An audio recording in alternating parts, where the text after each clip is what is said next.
bare her. Ja, vi giver lidt instrukser. Hej. Hej, god formiddag alle sammen. Tys. Vi har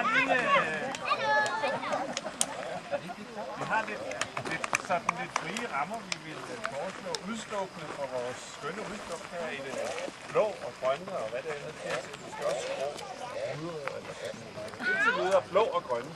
Der er ikke mange skyer heldigvis. Det er bare dejligt. Og jeg synes, så mange har sagt ja til at komme med, enten på 2 hjul eller 4 hjul. Og vores planer var, at det her landskab, det inviterer jo simpelthen bare til friland. Og det vil vi foreslå, at frem til klokken sådan cirka 12, at der kan man løbe op og ned, og hvor der er græs. Pas på motorsav, hvis der er nogen med motorsav.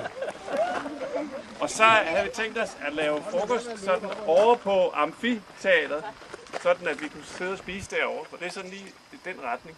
Og det vil så sige, hvis der er voksne vil fra nu sådan gå hen og finde plads og tæpper ud af hvad vi er, så er det derovre. Og så er det sådan en 3 kvarter, hvor man kan løbe på bakken her, og der er jo den store skibakke og sådan noget. Og det vil sige, der hvor der er bevoksning, det er der, hvor det er godt at være på græs og sådan noget. Og bare alle passer på. Og når vi så har spist frokost, så for dem, der har lyst at udforske en grusgrav, så er det så Søren ved det. Og hvad går det ud på? Hvad går det ud på? Det går ud på, at der ligger på det blå hus, der ligger deroppe, ikke? Det er NCC's bygning, hvor de vejer alle de der store lastbiler ind og ud. Og lige til højre for det, der kan man gå ned i en grusgrav. Og der vil jeg gerne tage en flok med ned og vise, hvordan istiden har lagt noget grus og noget moræneler dernede, som man graver op her. Og hvis man er barn, så skal man have en voksen med. Og man skal også sørge for ikke at rende rundt ind mod skrænterne, fordi de kan altså skride sammen. Så det er ikke så sjovt at få sådan nogle kæmpe sten i hovedet, der ryger ned 10 meter op fra. Det er altså livsfarligt. Så man skal gøre, som jeg siger dernede. Man skal lade være med at gå de steder hen, som man ikke må gå hen, fordi det er rigtig, rigtig farligt. Men til gengæld så er det sjovt. Og man kan godt kaste nogle sten, og man kan godt se på nogle spændende ting. Og vi kan som sagt kigge på, hvordan istiden har lagt alt det her, vi laver. Danner i beton og asfalt, som man lægger på vejen, og hele muligheden der, ikke? Så det er planen. Det gør vi så en gang, når vi har spist frokost. Ja, når det passer. Og det er selvfølgelig frivilligt, om man vil det, eller om man vil tons rundt her, eller et eller andet andet. Victor, vil du spørge? Ja, jeg vil gerne komme på den her store bakke, der er bag den der. Jeps. Men cyklen er kønnet af. Nej, jeg får vel lade cyklerne blive her. Det var da også en god idé. Det er socialt bjerg, tror jeg. Ja, ellers nogle spørgsmål? Ja, vi gør det alligevel. Ja. Det er ikke svært. Ja. Men hyg jer! Tak. Det er lavet til ro. Jeg forstår ikke, hvorfor kommer den her vej? Der sætter et æble på. Det er fuldstændig åndssvagt. Det ser vi ikke at spise dernede, så. Vi kunne have gået ind igennem og bare Spise dernede, så vi kan. ned på teateret, kan man se. Ja, men så er du bare for Der falder på røven på vej nedad. Pas på, Brian, nu kommer vi!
Geografi, der står og spejder efter fjorden og Roskilde her. Prøv at øje på dommen.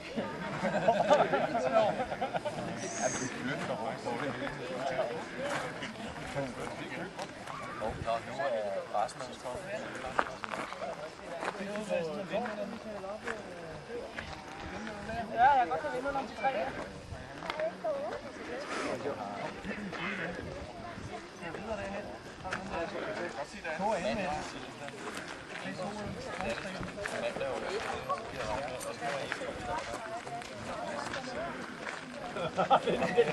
Den hænger ret meget.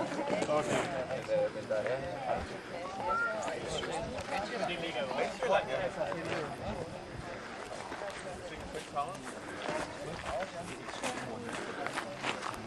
Ikke så lang tid. Du slæbte dig. Men den er ikke i mål. Nej. Det kan også være. Sandt, mand. Det kan også være deres verdensturné. Jeg åbner deres verdensturné. Og jeg er okay, der er flyet. Det er den også, og den vinder. Den vinder ved flere igen. Det er i hvert fald, det kan godt være, vi Prøv lige at se. også det, vi vil have. Kigger. Det er Ringsted. Så det er det tårn der. Jamen, ikke står det ikke ude på. Ja. Lige ved siden af. Det har det ikke ude. Over de to. Og så skal vi simpelthen til gasværk. Nå ja. Tirsdag også. Vi fik lige nogle gratis, vi har nogle venner af frisør. Og vi får de der smart københavnerfrisør, de får gerne nogle tilbud på de der kulturfolk. Det er ud af billetter, kan jeg sige. Er det den der løsning? Nå! Ja, det tager lidt tid. Ja, det er anden runde ved. Ja.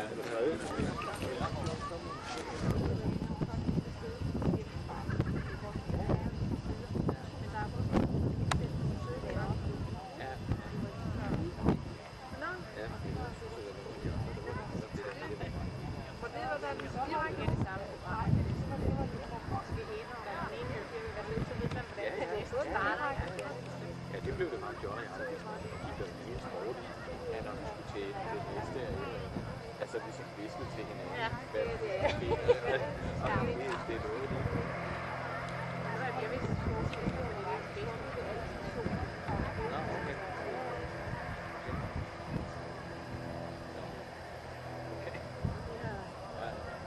Lasse? Nå, det er aften.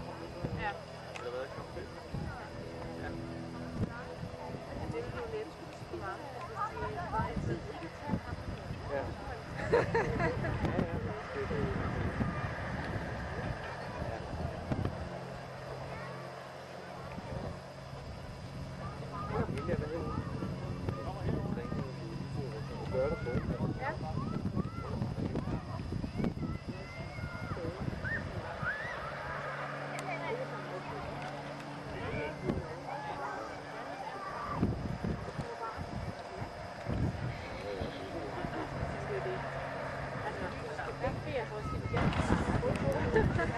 Vinker du til mig, Enten?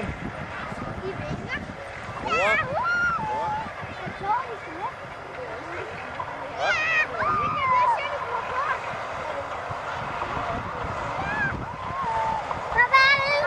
Farvel. Hvad skal jeg have?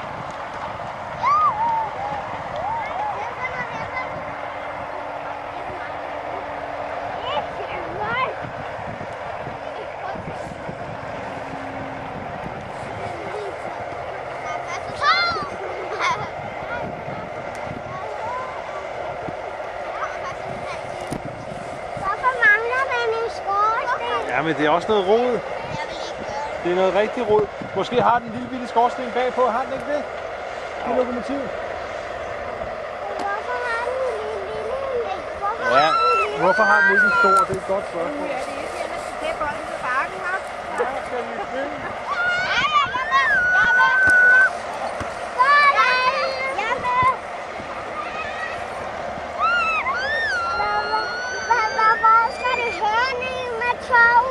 Men de kører rundt i hele Nederland, altså. Tilbage til stationen.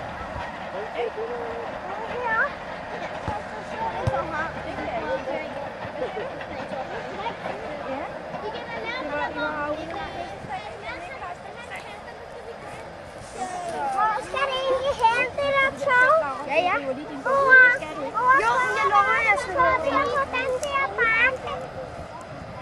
Kommer der også et tog på den der bakke? En ting er simpelthen, hvis man skulle sige, okay, de må kunne ligge noget. Men man kunne ikke bukke benet. Jeg kan ikke forstå, at de kan løbe rundt sådan der. Så sagde jeg til ham, at jeg bare der.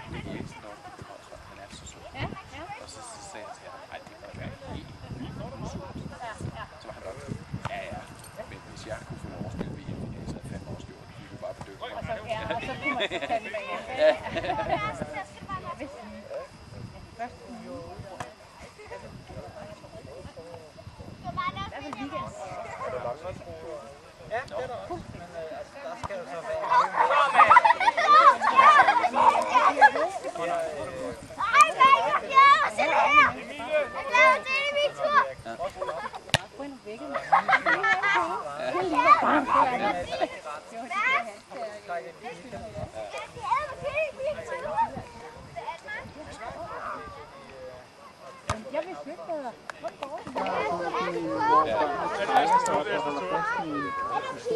Næste gang er det så fingerslag hele vejen. Okay, der er fri slag. I bestemmer selv, hvad I vil have for nogen. Nej, jeg kommer ikke med. Peter er der. Jeg tror aldrig, der er blevet spillet volley på skibakken. Det er altså rigtig godt for Nej. at øve hende. Ravne, hun lærte Okay. det sidste år. Det er vel på volleyholdet. Jeg glæder mig til det. Vi skal ikke tale med. Vi rykker lige helt holdet. 5 meter den. Så er det bare at spise en robotsmad. Og så 3 meter den vej. Ej, var det godt det her. Og så... Nej, det er fint.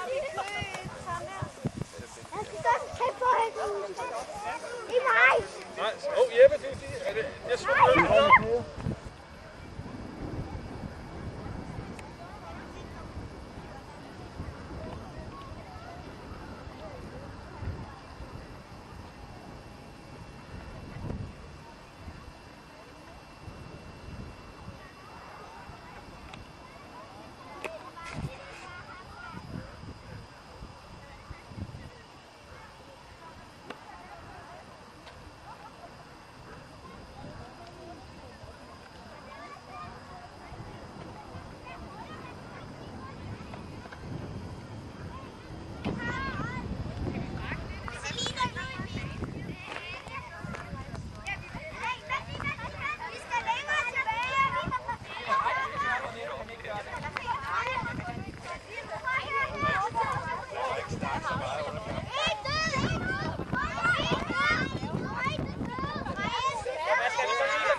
Hvorfor du altid har grønt på dine bukser? Hvordan var det, da du kom hjem for os her? Havde du ikke nogen fugtige tæer? Den er ude! Vi spiller ikke med ude! Spiller vi med ude? Nej! Go! Vi spiller altså med ude! Ellers bliver det for let. Ja, det synes jeg. Det var ikke så lidt, at vi blev. Jeg er roligt. Point til pigerne der. 2-2. Og vi spiller med Laura tilbage. Det skal du til. Vi skal snart have noget at se at styre på. Så bare vent op.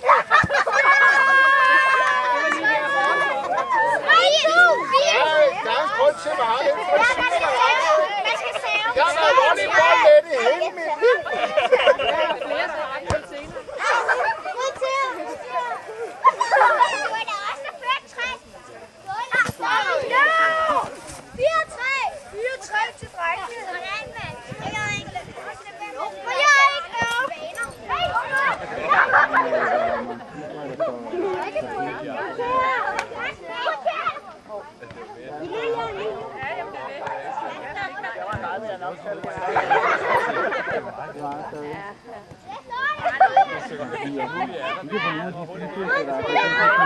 Ja. Lille, så kan du lige der, det gør alt, eller andet i Genève, fordi du kan bare købe. Strammer jeg så lige dækket lidt? Det tæller ikke. Rikke, du skal være med. Pigerne må drenge, og lige der. Nej, du skal bare stå i en land.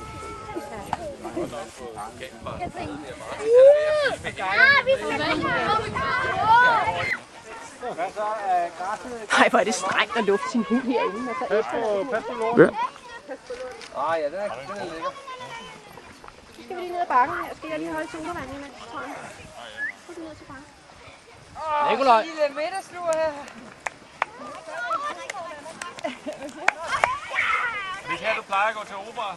Jo. Og få et lort her. Vi går lige lidt længere ned. Ja, der ligger mere der. Klar. Nej, det er ikke udlånt. Vi kan have haft en ordentlig krop.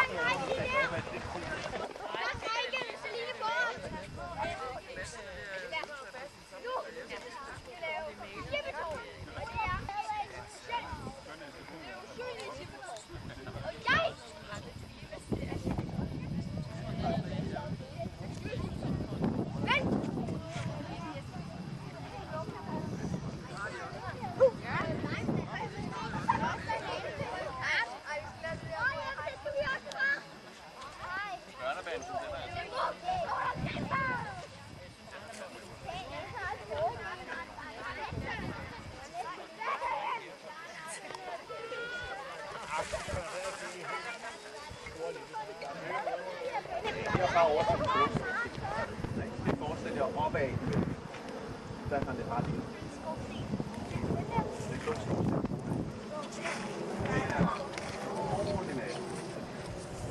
Og så kan man se nogle processer, den så lavet. For eksempel den store stik, der står her.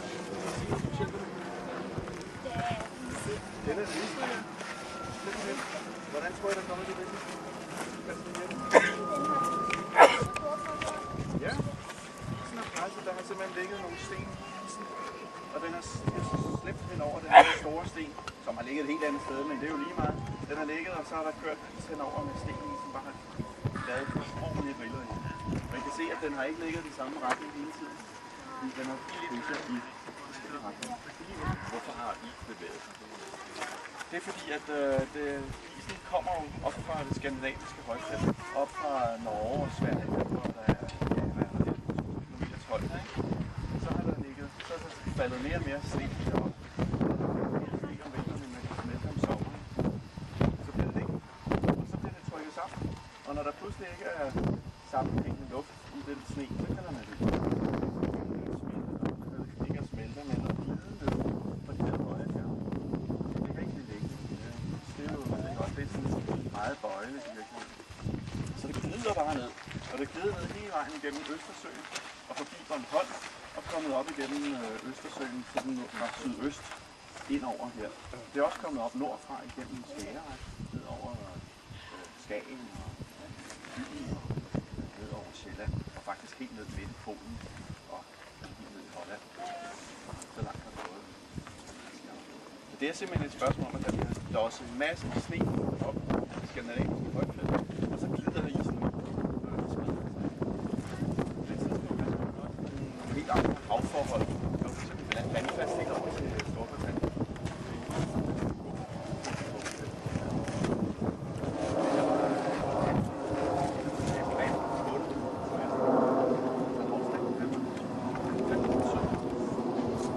Men der sker også noget andet.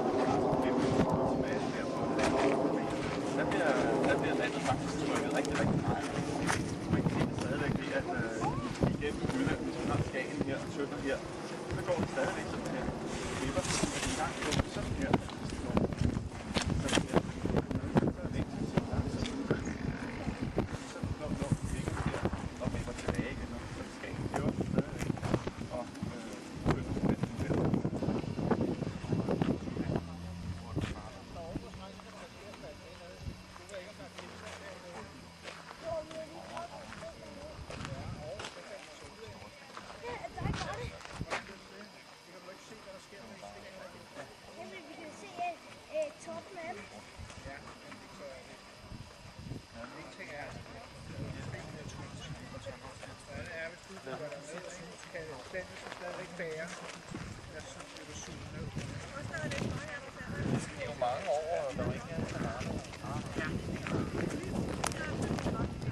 Nu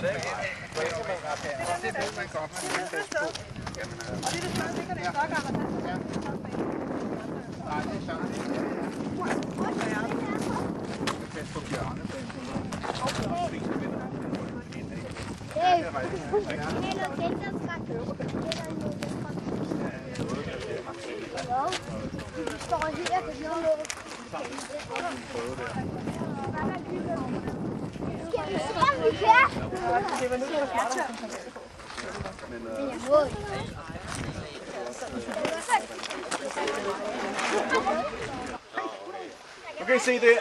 Den her store klint. Det er det, der simpelthen er smeltevandsgrus og sand, som er lagt foran gletsjerne, når den har stået et eller andet sted. Den har måske stået 3-4-5 km væk herfra. Og så om sommeren, om foråret, der er der smeltet, der er den simpelthen bare smeltet af og har lagt alt det her. Og man kan se på kornstørrelsen, hvor meget drøn der har været på vandet.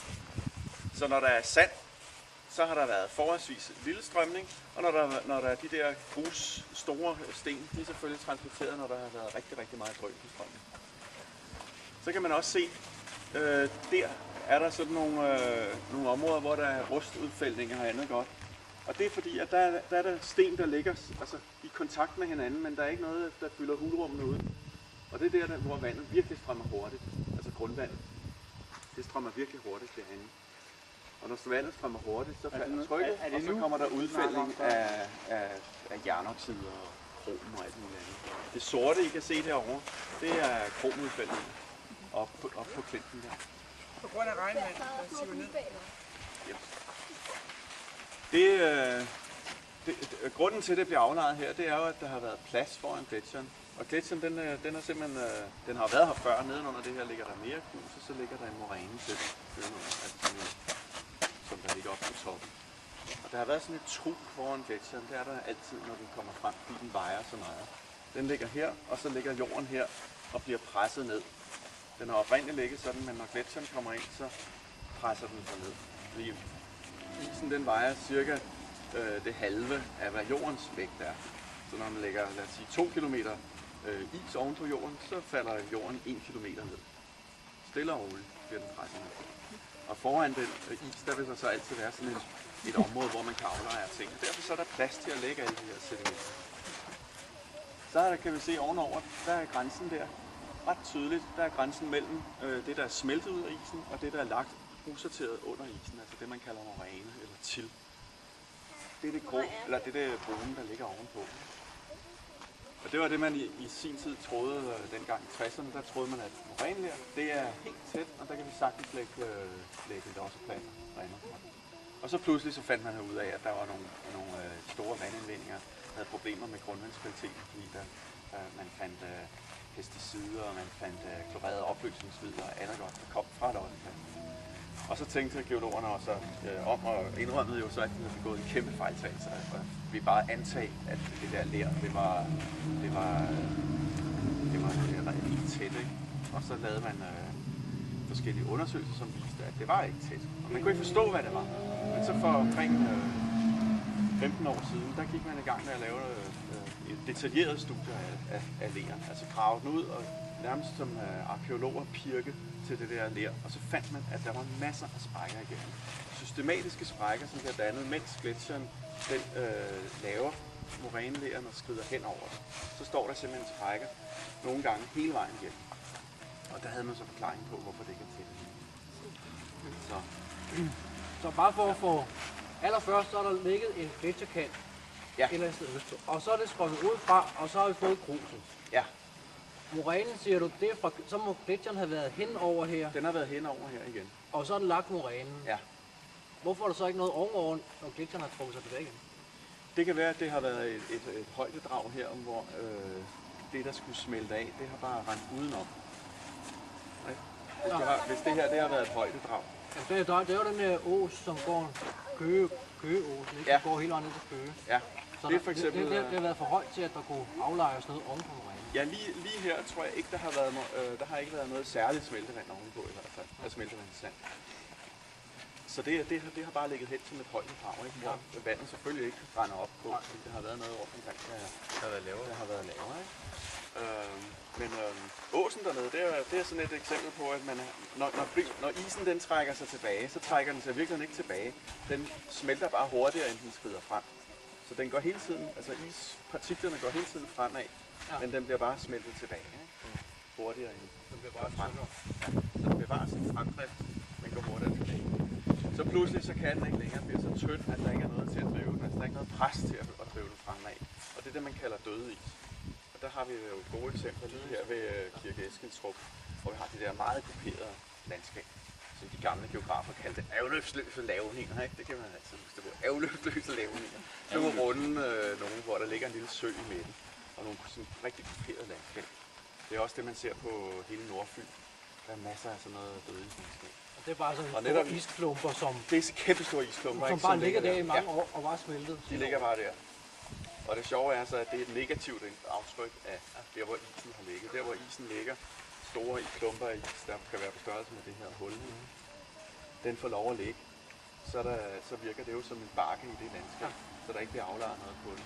Og så når den smelter lidt væk, det tager måske 1000-2000 år, for en klumper smelter væk, så kommer der til at ligge en sø. Og åsen, de bliver lavet ved dræning af de der dødislandskaber, hvor der bare bliver tonset materiale ud af. Kæmpe store underdytiske flodsystemer, der kører derudad og lægger alt det der grus. Så ja, dum. Og så kan man ellers se sådan en flot, godt se de der flotte strålejrede lag derovre, ikke? Det er simpelthen en bundform, kalder man det, altså en bare nede i en flod, der har ræset derudad, og hver enkelt lille lag, man kan se, det er et lille skred af nogle mindre bundformer, der har kravlet op ad den, og så skrider de nedad. Så vandrer de der bundformer ned langs floden. Og så bliver den selvfølgelig skåret af det næste lag, der kommer. Eller ikke selvfølgelig, men det er gjort nu her tilfælde. Der har floden lige eroderet noget af toppen, og så lagt den lidt ovenpå.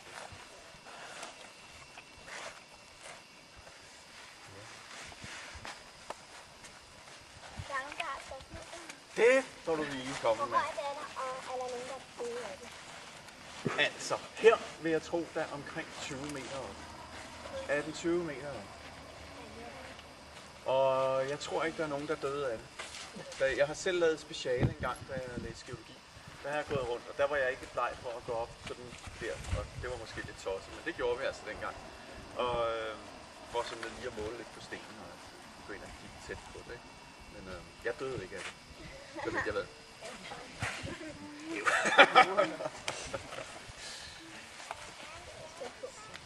Men når man kommer ned en hverdag, så man må godt gå herned faktisk. Altså man kan bare lige spørge op i NCC's kontor deroppe, og man lige må gå ned og rundt og kigge. Så kører der store gummigeder, med sådan nogle store hjul her.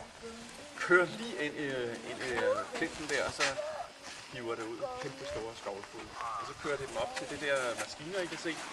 Og der bliver det alt sammen sorteret. Så det bliver sorteret i alt det fine, som man ikke rigtig kan bruge til noget. Den bunke, der ligger lige der, den fine bunke, der ligger der til højre, det er sådan noget fint sand. Og det kan man faktisk ikke bruge til ret meget. Man bruger det til fyld under veje. Det der virkelig er penge, det er, jo større det er, det flere penge er der ikke. Store sten, de er rigtig mange penge værd. Og ellers så er det de her, man virkelig kan få penge for. Så hvad er det oppe? Hvad bruger man de store sten? Jamen, de er til pynt og sådan noget. Altså, så bliver der have ting, ikke? Og så, ellers så er det der fra sådan en fodbold til knyttet barnehoved, der virkelig er noget Knyttet barnehoved eller bare et barnehoved? Knyttet barnehoved. Den størrelse. Okay.